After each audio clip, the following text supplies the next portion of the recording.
নমস্কার সকলকে। আমার লাস্ট মিনি ব্লগে আমি ব্যাঙ্গালোর থেকে কলকাতা দুরন্ত ট্রেন যাত্রার লাঞ্চ অবধি এক্সপিরিয়েন্স আপনাদের সাথে শেয়ার করেছিলাম। লাঞ্চের পর আমি বাইরের একটু সিনারি দেখছিলাম, আর এই দুই মহারানী আমার সিট থেকে আমাকেই সরিয়ে দিয়ে নিজেরা বসেছিলেন।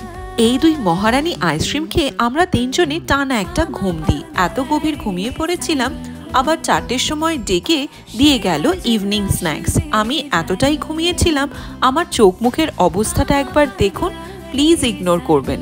স্ন্যাক্সে ছিল চিজ স্যান্ডউইচ, রোস্টেড আলমন্ডস, গরম গরম সিঙ্গারা আর বাদাম চাক।